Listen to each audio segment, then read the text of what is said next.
Steigt der VfL Bochum heute aus der Bundesliga ab? Diese Frage steht über unserem Freitagabendspiel heute in Heidenheim. Die haben letzte Woche gegen Stuttgart gewonnen, 1:0 kurz vor Schluss, haben also beste Chancen, sich Platz 16 zu sichern. Bochum auf der anderen Seite hat zu Hause wieder verpasst gegen Union. Ja, einen entscheidenden Schritt auch Richtung Platz 16 zu machen, haben nur 1:1 gespielt und stehen halt jetzt massiv unter Druck. Sollte das Spiel nämlich heute verloren gehen in Heidenheim, stehen sie als erster Absteiger auch rechnerisch fest. Heidenheim hat dann gute Chancen, sich Platz 16 zu sichern. Mal gucken, was Holstein Kiel dann am Sonntag in Augsburg macht. Aber ja, Bochum steht massiv unter Druck. Und da ist halt die Frage, ob sie mit diesem Druck zurechtkommen, ob sie dem gewachsen sind oder ob es für den VfL wieder runtergeht in Liga 2. Ich denke mal, attraktiver ist diese Liga auf jeden Fall von den Mannschaften her, wenn man sieht, was da so alles sich rumtümmelt und was dann aus Liga 3 wahrscheinlich hochkommt. Dresden steht ja so gut wie als Aussteiger fest. Bielefeld eventuell wird es ja auch wieder in Liga 2 schaffen.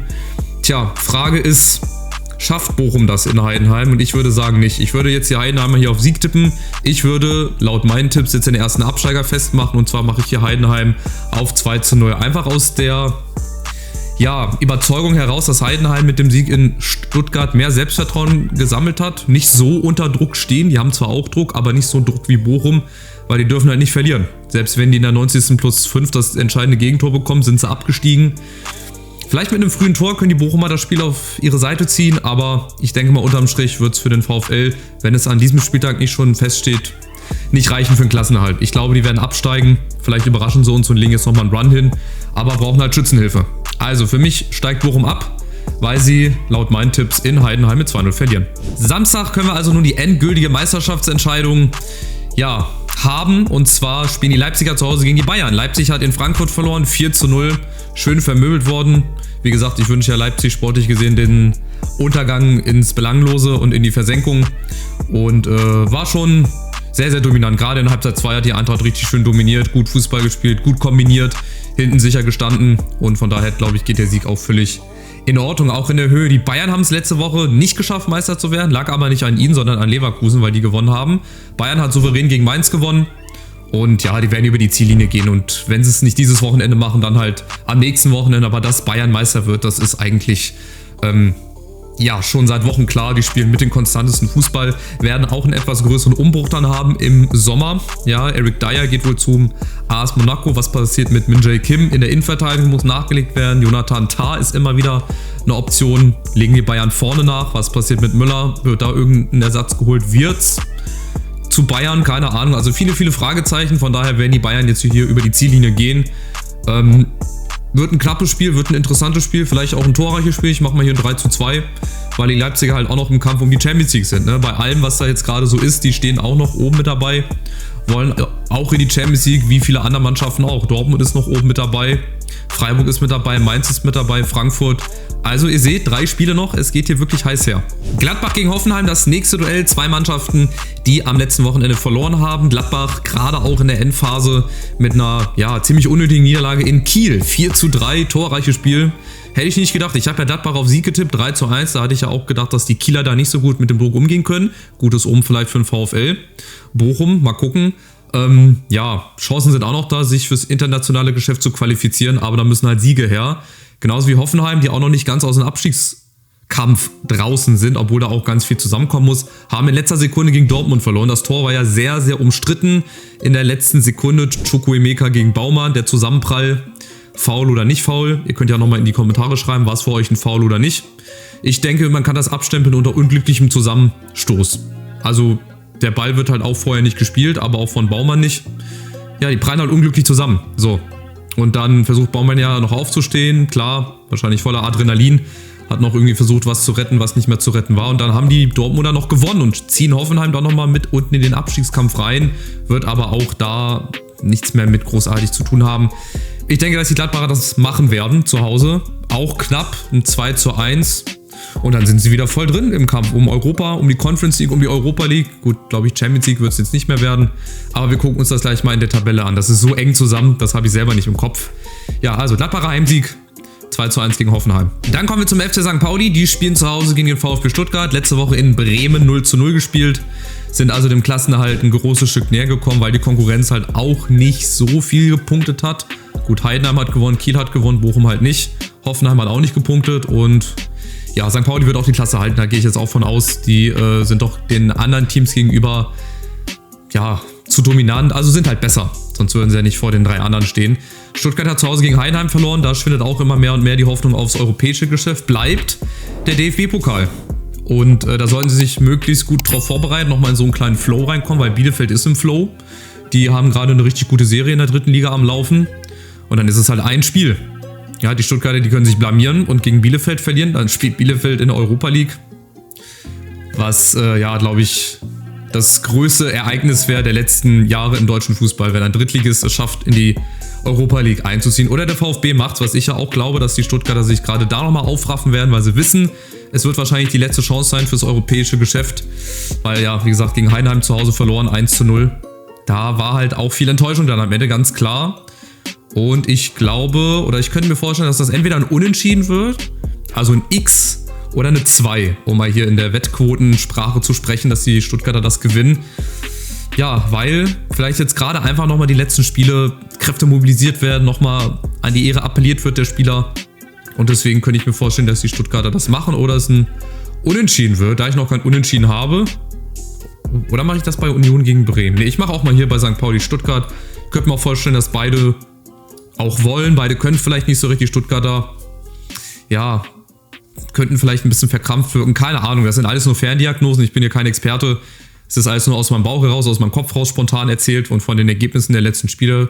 Also ich tippe St. Pauli gegen den VfB 1:1. Dann kommen wir jetzt zur Union gegen Bremen, die letzte Woche Sonntag beide gespielt haben. Beide unentschieden. Union zu Hause, ne Quatsch, in Bochum, nicht zu Hause, in Bochum 1:1 gespielt. Haben da geführt, haben dann den Ausgleich in Halbzeit 2 durch einen Elfmeter bekommen.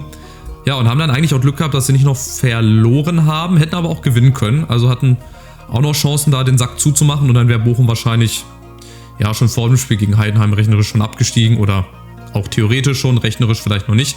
Ja, und Bremen gegen St. Pauli zu Hause 0:0 war auch eher ein sehr dürftiges Spiel. Also da hätte ich mir auch ein bisschen mehr ausgerechnet vom Unterhaltungsfaktor her. Aber gut, St. Pauli nach wie vor mit einer der besten Defensiven der Liga. Vorne halt nicht, sonst würden sie nicht so weit unten stehen. Und jetzt ist die Frage, mache ich da auch ein Unentschieden? Ich glaube so spontan, dass Union das zu Hause macht. Bremen möchte auch ins europäische Geschäft, natürlich. Die haben jetzt noch unter anderem Leipzig auch als Gegner und ich meine auch Heidenheim, wenn ich mich nicht ganz täusche. Ich glaube Heidenheim als letztes Spiel und dann halt noch Heimspiel gegen Leipzig. Tja, ich mache Union. Das war so mein erster Gedanke, Union auf Sieg. Ich mache jetzt auch Union auf Sieg. Auch mal ein ja, ruhig torreiches 3:1, obwohl das gar nicht zur Union passt. Siehe das letzte Heimspiel zwar 4:4 gegen Stuttgart, das war eine Ausnahme. Ansonsten schießt Union eigentlich auch nicht viele Tore, oder? Also ihr als Union-Fans schreibt das mal unten rein, wie viele Tore ihr geschossen habt. Ich könnte es jetzt natürlich auch hier nachgucken. Union hat nämlich Stand jetzt, wenn wir mal gerade schauen, gut, eine Tordifferenz von -14 und Tore geschossen haben sie 31. Gut, ist jetzt auch nicht so weltbewegend, in 31 Spielen 31 Tore zu schießen. Naja, also Union, 3:1 gegen Bremen. Und da könnte es sogar sein, dass die Bremer dann eventuell schon aus den europäischen Plätzen rausfliegen. Das Topspiel dann am Abend gehört dem BVB zu Hause gegen den VfL aus Wolfsburg. Dortmund haben jetzt auch gerade eine richtig gute Phase, eine richtig gute Serie. In Hoffenheim das Last-Second-Ding gewonnen mit 3:2. Torschütze Waldemar Anton. Und ja, der VfL verliert auch zu Hause gegen Freiburg. Verliert dazu Maxi Arnold. Ja, rote Karte, die kannst du glaube ich geben. Das ist eigentlich ein Duell, das muss Dortmund gewinnen. Wenn du oben mit dranbleiben willst, wenn du in die Champions League willst, musst du eigentlich dieses Spiel gewinnen. Also streicht eigentlich, das musst du gewinnen gegen den VfL. Da liegt auch wieder die Gefahr, dass dann ausgerechnet wieder der VfL dem BVB in Bein stellen könnte. Ich glaube auch, nicht nur aufgrund der Form, aufgrund der Kaderqualität, dass die Dortmunder das gewinnen. Ob es ein 5-0, 6-0 wird, glaube ich jetzt eher nicht. Das hat es ja auch die letzten Jahre schon mal gegeben, dass Wolfsburg in Dortmund richtig unter die Räder gekommen ist. Aber ich glaube schon, dass das ein sehr deutliches Spiel werden könnte. Ich mache mal ein 3:0, ganz vorsichtig. Ja, aber immer mit der 0,0001%igen Wahrscheinlichkeit, dass Wolfsburg dann ausgerechnet in Dortmund gewinnt. Aber nee, Dortmund wird oben dran bleiben. Die wollen jetzt den letzten Strohhalm oder die letzten Strohhalme nutzen im Kampf um Platz 4. Und von daher werden sie auch das Spiel gegen Wolfsburg, denke ich, gewinnen. Rein in den Sonntag mit 3 Spielen. Augsburg, Kiel, Freiburg, Leverkusen und Mainz gegen Frankfurt. Gerade in den letzten beiden Spielen geht es auch um Europa. Augsburg ist auch noch dabei im Kampf um das europäische Geschäft. Haben in Leverkusen jetzt einen kleinen Dämpfer bekommen. Aber es geht weiter. Jetzt das Heimspiel gegen Holstein Kiel. Die haben ihrerseits zu Hause Gladbach geschlagen. 4:3. Auch in letzter Minute. Das kann nochmal Kräfte freisetzen, Selbstbewusstsein, Selbstvertrauen geben. Kann aber auch genauso gut nach 10 Minuten schon wieder davon sein, je nachdem wie das Spiel verläuft. Also das ist schwer vorauszusagen bei Augsburg gegen Kiel. Augsburg, ihr wisst das, generell schwer zu bespielen, gerade in Augsburg, sehr physisch starke Mannschaft. Sieht man ja auch anhand der Rückrunde, wenig Gegentore, ich glaube die drittwenigsten Gegentore oder die viertwenigsten Gegentore. Stabile Defensive auf jeden Fall und von daher ist das auch sehr, sehr schwer, weil es für beide noch um viel geht. Gerade auch für Kiel um den Klassenerhalt, je nachdem wie Heidenheim und Bochum am Vortag ausgegangen ist oder am Vorvortag. Spielen ja am Freitag, Augsburg-Kiel am Sonntag. Ich würde trotzdem Augsburg auf Sieg tippen, weil ich die ein bisschen stärker einschätze, gerade zu Hause mit den Fans im Rücken. Die haben auch in ihrem letzten Heimspiel nicht so überragend gespielt gegen Frankfurt, wollen also da auch nochmal die letzten Kräfte mobilisieren und von daher tippe ich hier ein 2:0. Augsburg bleibt oben dran und für Kiel würde das bedeuten, wenn Heidenheim gewinnt, dass auch da so langsam dann die Lichter ausgehen. Freiburg gegen Leverkusen, dann um 17:30 Uhr. Freiburg ist auch noch, klar, dabei im Kampf ums internationale Geschäft, wie die halbe Liga. Haben letzte Woche in Wolfsburg gewonnen, haben also auch da ihre Hausaufgaben gemacht. Jetzt gilt es zu Hause gegen Leverkusen, die gegen Augsburg zu Hause gewonnen haben, mit 2:0. Ja, nachzulegen. Leverkusen wird Vizemeister, das, wie gesagt, das steht jetzt schon fest oder wird feststehen, nachdem die Bayern entweder, selbst wenn Bayern in Leipzig verlieren sollte, werden die Meister. Also macht euch da mal keine Sorgen, das wird nichts Historisches werden. Ja, und Leverkusen plant schon für die neue Saison, haben jetzt Mazza von der Hertha geholt, aber es gibt natürlich noch ein paar Fragezeichen, was passiert mit Wirtz, Xabi Alonso, Jonathan Tah, Grimaldo und noch so ein paar andere Konsorten. Tja, ist das ein Unentschieden-Ding? Gewinnt Leverkusen? Aus Frankfurt-Sicht wäre natürlich geil, wenn Leverkusen gewinnen würde. Dann wäre schon mal ein Konkurrent mehr raus aus dem Kampf um die Champions League. Tja, könnte aber auch ein Unentschieden werden, ehrlich gesagt. Ich mache trotzdem Leverkusen auf Sieg. Ich schätze sie einfach ein bisschen stärker ein. Wird wahrscheinlich auch ein ausgeglichenes Spiel, je nachdem wie es läuft. Aber Leverkusen, klar, wollen jetzt Platz 2 manifestieren, haben sie eigentlich schon sicher, aber wollen auch eine gute Saison zu Ende spielen und vielleicht grätscht aber Freiburg dazwischen. Keine Ahnung, vielleicht ist das auch ein Unentschieden-Spiel. Egal, ich tippe jetzt Leverkusen auf Sieg und wir gucken, was bei rauskommt. Der Abschluss um 19:30 Uhr, Mainz gegen Frankfurt, Rhein-Main-Duell. Es ist kein Derby. Wer das immer als Derby abstempelt, der ist wohl als Kind auch öfter mal auf den Kopf gefallen. Es ist kein Derby, es ist ein ganz normales Duell, Rhein-Main-Duell. Mainz in München verloren, 3:0. Die sind auch seit Wochen nicht so gut drauf. Gerade jetzt in der entscheidenden Phase, wenn es um die Champions League geht, brechen sie womöglich ein. Kann die Eintracht das nutzen, die letzte Woche Leipzig zu Hause weggefegt hat mit 4:0. Überragendes Spiel unter anderem von Ansgar Knauf, Ekitike wieder getroffen. Könnte noch Mamouche überholen, der immer noch unser bester Torschütze ist mit 15 Toren. Da seht ihr mal, was für ein wichtiger Spieler der auf jeden Fall in der Hinrunde war für uns. Aber Duelle in Mainz sind immer sehr, sehr schwer. Die Eintracht hat nie gerne in Mainz gespielt, auch selten gewonnen. Ich weiß gar nicht, wann wir zuletzt in Mainz gewonnen haben. 2022? Ich glaube damals noch unter Hütter, ne? Oder 2021? Ich glaube 2021 haben wir zuletzt in Mainz gewonnen. Korrigiert mich, wenn ich falsch liege, aber ich glaube danach haben wir nicht mehr gewonnen. Nochmal unentschieden gespielt, auch verloren. Tja, und das ist auch die letzte Chance für Mainz, gehe ich von aus. Wenn die das auch nicht gewinnen sollten, dann glaube ich, war es das auch mit der Champions League. Die Eintracht, die kann die Champions League Quali, muss man sich auch immer auf der Zunge zergehen lassen, klar machen. Eintracht Frankfurt über die Liga für die Champions League qualifizieren. Wahnsinn. Eine sensationelle Saison, müssen aber jetzt wirklich den letzten Schritt auch dann gehen und machen. Und da habe ich die Hoffnung, alleine weil der Auswärtsfanblock wieder wahrscheinlich mit gefühlt 50.000 Leuten voll sein wird, dass das funktioniert. Aber Mainz kann auch zum Stolperstein werden. Ich tippe natürlich Frankfurt auf Sieg, mache daher mal ein knappes 1:0. Könnte mir aber auch vorstellen, dass die Mainzer dann Feuerwerk abliefern. Stehen natürlich unter Druck. Ich hoffe, dass die Eintracht da gut dagegen hält und dann eventuell schon die Champions League Qualifikation klar macht. Das sind also meine Tipps für Spieltag 32. Wieder viel aus dem Bauch raus, viel Spekulation. Viel Wissen ist da nicht mit dabei, weil man kann einfach solche Spiele nicht tippen. Also wir hatten schon so viele Spiele in der Saison, wo du vorher gedacht hattest, oh ja, das ist ganz klar und dann halt irgendwie doch nicht. Naja, also wir speichern, gucken auf die Tabelle und dann auf die Gesamtübersicht. So sieht sie aus, die Tabelle. Nach Spieltag 31 vor Spieltag 32. Die Bayern also haben oben die Chance, Meister zu werden. Frankfurt Dritter, die besten Aussichten und die besten Karten in Sachen Champions League Qualifikation. Freiburg auch noch, deswegen ist das Spiel gegen Leverkusen gar nicht so unwichtig, genauso wie Leipzig gegen die Bayern. Wenn die nämlich gewinnen, haben die 52 Punkte, haben aber um 14 Tore das schlechtere Torverhältnis. Freiburg hat eine Tordifferenz von -3. Ey, imagine, du kommst mit einer negativen Tordifferenz in die Champions League. Gab es das auch schon mal? Schreibt es mal in die Kommentare, ob es das auch schon mal gegeben hat. Aber mit -3, 44 geschossene Tore, das ist sind mit die wenigsten von den ersten 9 Mannschaften. Das sind die wenigsten geschossenen Tore, haben aber halt auch nur 47 Tore kassiert, gewinnen viele Spiele knapp.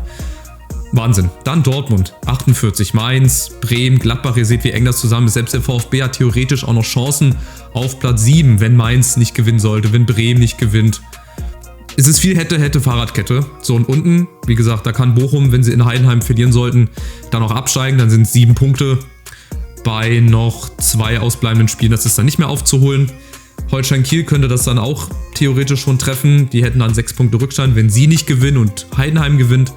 Und dann ist Heidenheim, wenn Hoffenheim nicht gewinnt, ja, auch noch im Kampf um den direkten Klassenerhalt. Also ihr seht, lass mal Heidenheim gewinnen, lass mal Kiel gewinnen und lass mal Hoffenheim verlieren und St. Pauli. Dann sind die doch nochmal mit dabei. Ich bleibe aber dabei, St. Pauli hat jetzt 6 Punkte Vorsprung, hat das um 17 Tore bessere Torverhältnis, die werden nicht absteigen. Guck mal, die haben auch nur 36 Gegentore, das sind mit die wenigsten der Liga, aber schießen halt nur 26, das sind dann auch mit die wenigsten geschossenen Tore. So, jetzt schauen wir nochmal auf die Gesamtübersicht, wie das bei uns aussieht. Da ist es auch sehr, sehr eng. Musiklo führt mit 390 Punkten, dann kommt Rass und Hegebusch, beide mit 384 Punkten. Dann haben wir 2 mit 379, Prinz Polly und Ulisse. Und dann ja, der Cem, der SGE Sascha, ein paar altbekannte, Bergmann, SGE Tobi. Wer sichert sich bei uns den Gesamtsieg in der Kicktipp-Saison? Sichert sich dann 50 Euro. Und ja, geht dann als Sieger aus dieser Saison hervor. Wo bin ich? Platz 37. Wenn ich auf der ersten Seite bin, bin ich immer ganz froh, wenn ich nicht umblättern muss. Genau, so sieht's aus. Dann haben wir also dann nach dem Spieltag noch 2 Spieltage, die halt ja nach wie vor über Meisterschaft und Meisterschaft denke ich nicht, aber Abstiegskampf und um die Champions League, um die Euroleague, da wird es noch richtig krachen, bin ich der Meinung. Gucken wir mal auf Spieltag 33, wie es dann aussieht. Da spielt Wolfsburg Freitagabend auch wieder gegen Hoffenheim. Also Wolfsburg-Hoffenheim an einem Freitagabend ist genauso wie Wolfsburg gegen Leipzig an einem Freitagabend. Wenn ihr also das unbedingt verpassen wollt, geht da nicht hin. Wenn ihr was vorhabt am Freitagabend, geht da lieber hin, anstatt zu Wolfsburg gegen Hoffenheim. Ja, und dann haben wir unter anderem Kiel gegen Freiburg. Ist halt auch noch interessant. Bochum vielleicht schon als feststehender Absteiger zu Hause gegen Mainz. Bremen gegen Leipzig. Wollen auch noch ins internationale Geschäft. Bayern Gladbach, Leverkusen Dortmund dann.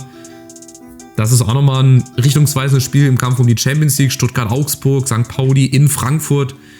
Ja, ein paar gute Spiele sind mit dabei. Und ich bin gespannt, was dieses Wochenende für Entscheidungen ja bringt oder halt auch nicht. Lasst einen Daumen nach oben da gerne, ein kostenloses Abo würde mich sehr, sehr freuen und viel Glück für eure Tipps, für eure Mannschaften und dann sehen wir uns nächste Woche wieder zu den Tipps des vorletzten Spieltags schon in der Saison. Spieltag 33, wir haben also auch bald eine Entscheidung. Macht's gut, schönes Wochenende. Ciao, ciao.